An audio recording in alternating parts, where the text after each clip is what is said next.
In Harlem, power was never announced out loud. It was understood. You didn't read it in newspapers or hear it on the radio. You felt it in the way men stepped aside on the sidewalk, in the way shopkeepers looked up before they spoke, in the way police cars slowed down but never stopped on certain corners. Harlem ran on quiet agreements, unspoken rules, and men who had survived long enough to be respected. And at the center of that balance sat Bumpy Johnson. Not loud, not flashy, just permanent. Everyone knew where the lines were because Bumpy had drawn them in blood and patience. Raymond Ray Coleman wasn't just another name in that world. He wasn't a triggerman or a bodyguard. He was family. He and Bumpy came up together when Harlem was still learning how to survive on its own terms, running numbers, dodging cops, sharing meals when money was thin. Ray took a knife for Bumpy in 1936 without hesitation. That kind of loyalty isn't hired. It's earned over years of shared danger. Bumpy trusted Ray with money, territory, secrets, even access to his mother. He wasn't a soldier. He was a brother. And that made all the difference.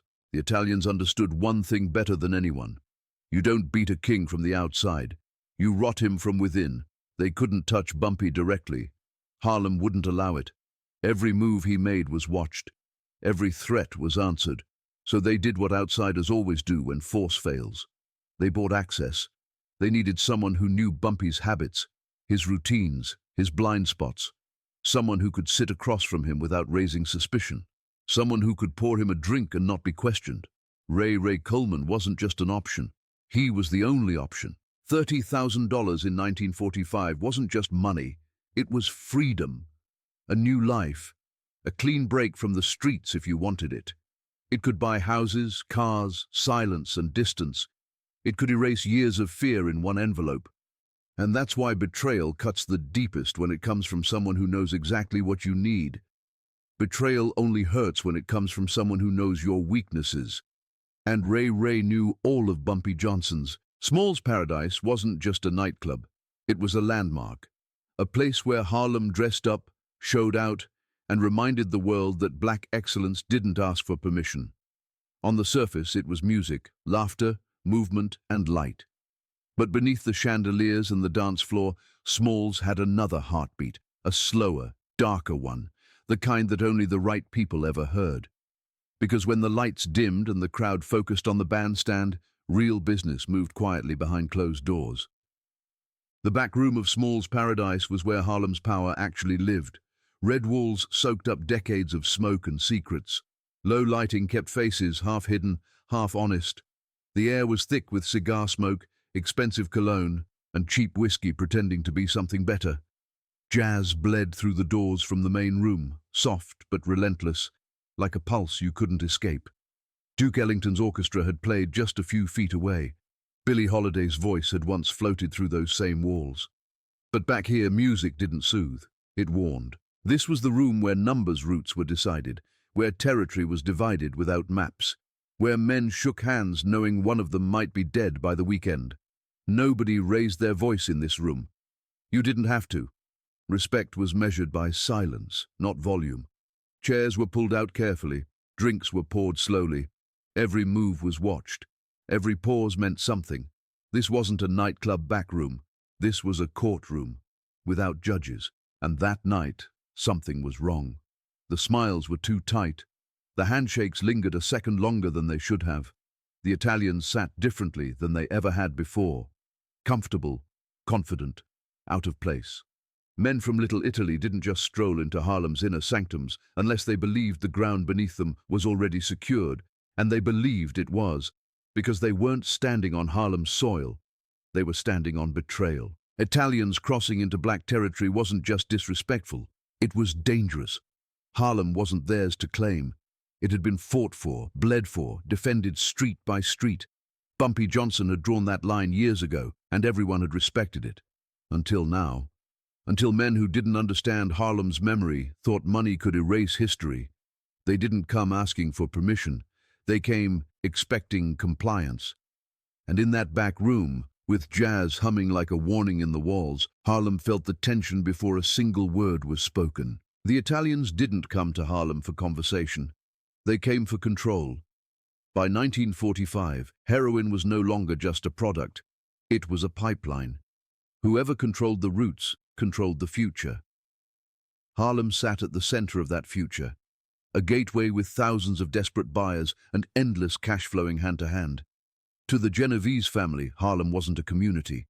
It was an untapped artery, and arteries were meant to be tapped. Bumpy Johnson understood that better than anyone. He wasn't against money. He was against poison. Heroin didn't just destroy addicts. It destroyed neighborhoods, families, the same streets that protected him. Bumpy had built Harlem's economy on numbers, not narcotics. Cash without collapse, structure without chaos. Let heroin in and everything burns, violence spikes, police attention multiplies, and eventually Harlem loses control of itself. That's why Bumpy said no, not loudly, not publicly, just firmly. And in that world, a firm no was an act of war. Sal Benedetto was the kind of man sent when words were done, a Genovese enforcer with a scar carved into his face like a warning sign. He didn't negotiate, he evaluated. When he walked into a room, his job was to decide who left it alive. Sal wasn't there to persuade Bumpy. He was there to confirm the outcome, because the decision had already been made. If Harlem wouldn't open its doors willingly, they'd remove the man holding the keys. Above all of it hung Lucky Luciano's shadow. Even in exile, even miles away, his name carried weight. The Genovese family didn't move without believing they were protected by that shadow. They believed if Bumpy Johnson disappeared quietly, Harlem would fall into line. No war, no headlines, just a seamless transfer of power. That was the plan. Clean, efficient, cheap. Negotiation costs time. Time creates witnesses. Murder was faster, quieter, and cheaper. $30,000 was nothing compared to years of resistance. Nothing compared to a full-blown turf war. All they needed was someone on the inside, someone trusted, someone invisible. They didn't want peace. They wanted Harlem, without Bumpy Johnson. The toast was Ray Ray's idea. That alone should have meant something. He stood up a little too fast, glass already in his hand, like he'd rehearsed the movement in his head. "Gentlemen," he said, forcing warmth into his voice, "to new partnerships, to prosperity, to the future of Harlem." The words sounded right. The timing didn't. Around the table, glasses lifted in unison. Even the Italians raised theirs, smiling like men about to watch a trick they already knew the ending to. Bumpy didn't touch his glass. He didn't rush. He didn't even look surprised. He sat back in his chair, hands relaxed, eyes calm, studying the room instead of the wine. That's when he noticed it. A thin line of sweat forming on Ray Ray's upper lip, not from the heat, from the waiting. Ray Ray's smile twitched, just for a second, then steadied again. His eyes kept drifting, not to Bumpy, to Sal Benedetto in the corner, checking, confirming, hoping. The Italians watched quietly, confident, relaxed. Men who believed the hardest part was already over. They'd paid their money, set their trap. All that remained was patience. Sal Benedetto sat back, knife idly working under his fingernails, not hiding it, making sure Bumpy saw it. It wasn't a threat. It was punctuation, a reminder of how this story was supposed to end. "You not drinking, Bump?" Ray Ray asked, trying to sound casual, trying to sound like a brother. Bumpy finally looked at him then, really looked, took in the tension in his jaw, the tight grip on the glass, the faint tremble Ray Ray didn't even realize he had, and Bumpy smiled, not wide, not friendly, just enough. "I'm savoring the moment."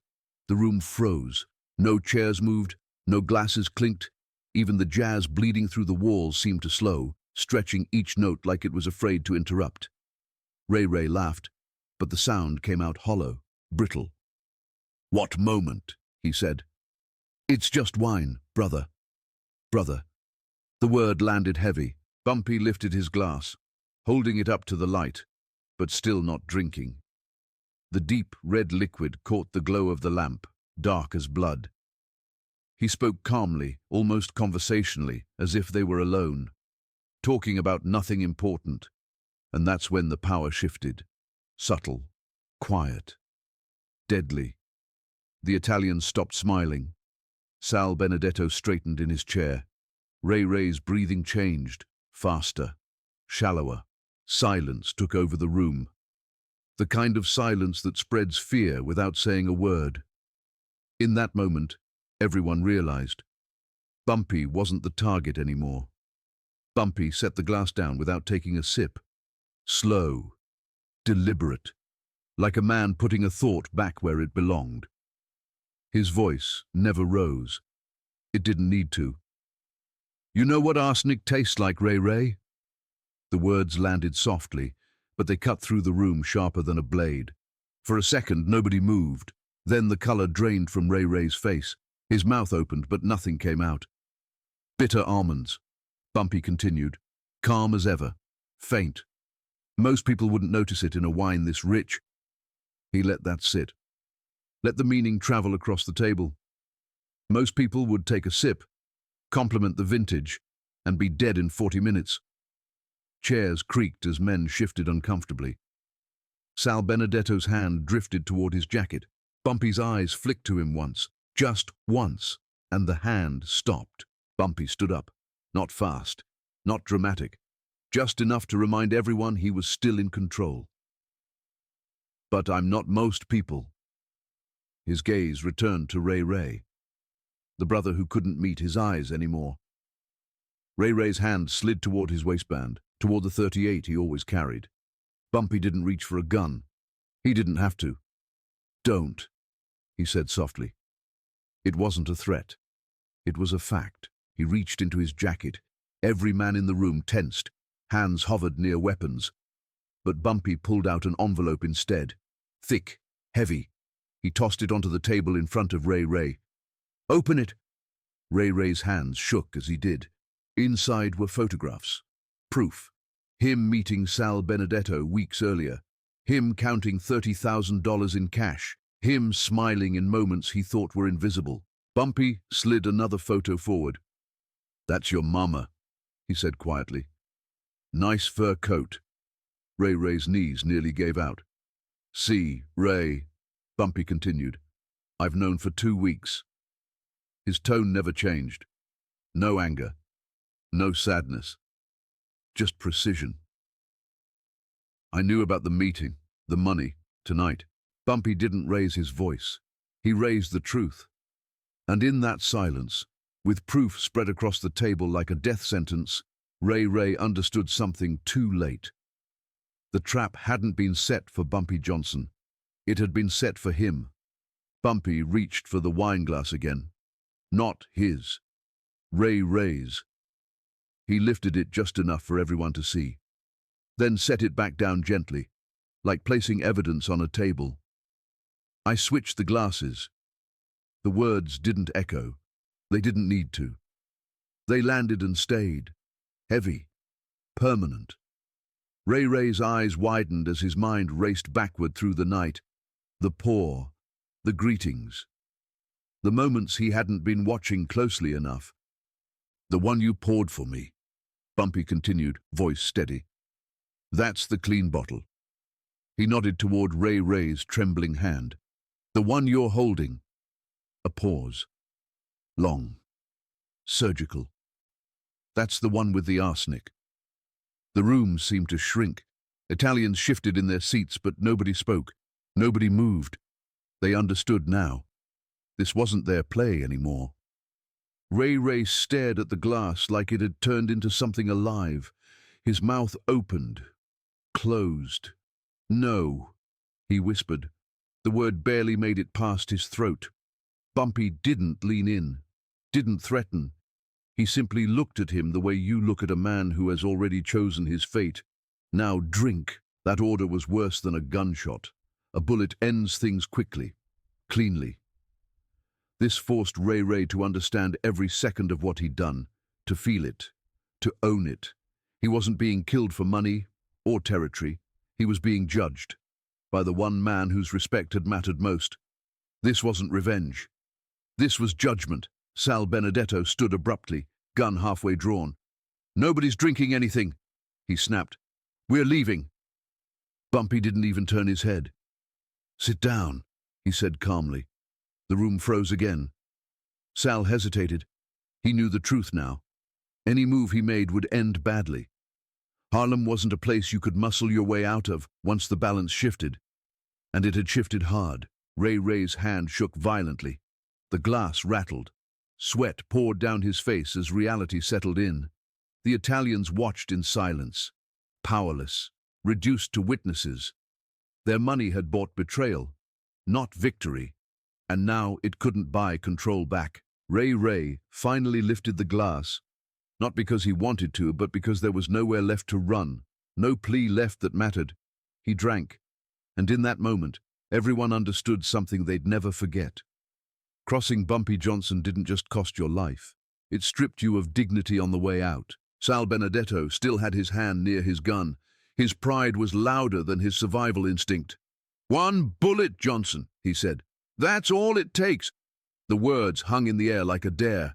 Bumpy finally turned to face him. Slow, calm, unimpressed. "One bullet," Bumpy agreed. "And then what?" He let the question breathe. "You think you're walking out of Harlem alive after that?" Bumpy continued. "Every runner, every hustler, every shopkeeper within 10 blocks knows you're here." His voice stayed even, almost instructional. "You kill me and you start a war you can't win." The Italians felt it then, the truth they'd ignored. Harlem wasn't just territory, it was unified memory. Bumpy reached into his pocket again. The room tensed. But once more, no gun. Just a phone. He placed it on the table like a final card. "But we don't have to guess," he said. "We can ask someone who actually decides these things." He dialed. The clicking of the rotary echoed louder than any threat. When the line picked up, Bumpy didn't posture, didn't explain himself twice. "Lucky," he said. "It's Bumpy Johnson." The room went dead silent. Even Sal Benedetto's confidence cracked. Lucky Luciano's name carried more weight than any gun in that room. He was the architect, the man who turned scattered families into an empire. Even from a distance, his word was law. Bumpy spoke calmly, laid out the facts. 3 Genovese men in Harlem, $30,000 paid for his death, guns pointed, deals broken. Then he stopped talking, listened. Everyone watched Sal Benedetto's face as the seconds passed. Color draining, jaw tightening, sweat replacing arrogance. Bumpy held the receiver out. "Lucky wants to talk to you." Sal took the phone like it might explode. He nodded. Once, twice, each yes quieter than the last. When he hung up, the room had changed again. "We're leaving," Sal said. "No threats, no conditions." That call mattered because it reminded everyone of the hierarchy. Harlem belonged to Bumpy. The Italians operated by permission, not force. Lucky understood that. And he wasn't about to start a war over a failed hit and a greedy betrayal. One phone call ended a war before it started. In that moment, Harlem and the Mafia understood each other perfectly. Different worlds, different rules, but the same truth. Power recognizes power. And that night, power stood with Bumpy Johnson. Ray Coleman's hands trembled as the wine touched his lips. 7 minutes stretched into eternity. First came the sweat, soaking his shirt, then the trembling, violent and unstoppable. His eyes widened in disbelief. His mouth opened in a silent scream. And finally he choked, clawing at the table. The photograph scattered across the red velvet surface.